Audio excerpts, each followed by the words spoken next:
চলো বদলে ফেলি সব ইতিহাস, না ফেরার সব কান্না মুছে এবার দাঁড়াবো ঘুরে। ব্রাজিল ঘুরে দাঁড়াতে চায় বিশ্বকাপ সেরাটা দিয়ে হেক্সা জয়ের অপেক্ষায়। কার্লো আনচেলত্তিও হোমওয়ার্কটা সারলেন দারুণভাবে, এমন এক স্কোয়াড সাজালেন যা প্রতিপক্ষের ঘুম দিবে উড়িয়ে। শুরুটা অ্যাটাকিং লাইন থেকেই করা যাক। ভিনিসিয়াস জুনিয়র, রাফিনহা, মার্তিনেল্লি, হালের এই তারকাদের সঙ্গে নেইমার জুনিয়রের অন্তর্ভুক্তি। প্রতিপক্ষের জাল ছিঁড়ে বের হতে এটাই যথেষ্ট। মুখের কথা না, ব্রাজিলের এই লাইনটা সর্বেসর্বা। গড় বয়সে একেবারে তরুণ 25 বছরের এই গ্রুপটার মার্কেট ভ্যালু চোখে পড়ার মতো, ক্রস করেছে 500 মিলিয়ন ইউরো। দলের গুরুত্বপূর্ণ এই পজিশনের জন্য শখ সাজাতে একটু বেশি যে সময় দিয়েছেন কার্লো আনচেলত্তি। মিডফিল্ড পজিশনেও জায়গা পেয়েছেন হেভি ওয়েট প্লেয়াররা, যারা কিনা এখন ট্রান্সফার মার্কেটে hot cake. Bruno Guimaraes, Casemiro, Danilo সান্তোসের সাথে লুকাস পাকেতার মতো তারকারা। ওদের ভ্যালু 165 মিলিয়ন ইউরো। মিডফিল্ডের যে ভারসাম্যতা থাকার দরকার ছিল সে ব্যাপারটা নিশ্চিত করেছে কার্লো।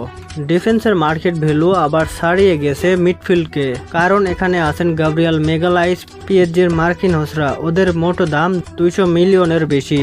তবে গোলকিপার পজিশনে ট্রান্সফার মার্কেটে খানিকটা পিছিয়ে আছে ব্রাজিল। আলিসন বেকারের 17 মিলিয়নই হাইয়েস্ট, সব মিলিয়ে 30 মিলিয়ন, যেখানে কিনা গেল বিশ্বকাপে ওদের ছিল 122 মিলিয়নেরও বেশি। পুরো স্কোয়াডের বর্তমান বাজার দর কম বেশি 908 মিলিয়ন ইউরো।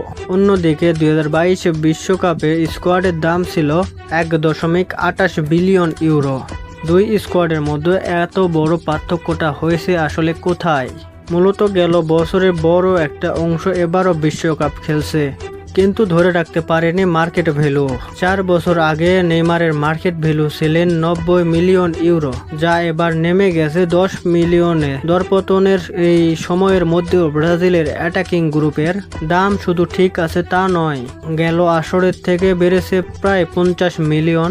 দামে বেশ কম হলেও ব্রাজিলের শক্তি হয়নি ক্ষয়। নেইমারদের সঙ্গী হতে ভিনিসিয়াসরা হয়েছে আরও পরিণত। তাই ট্রান্সফার মার্কেটের এই দরপতন হয়তো দলটার পিছুটান হবে না। রাফিনহারা নিজেদের সেরাটা দিতে পারলে কার্লোর আন্ডারে এক ভিন্ন ব্রাজিলকে দেখার আশা সমর্থকরা করতেই পারে।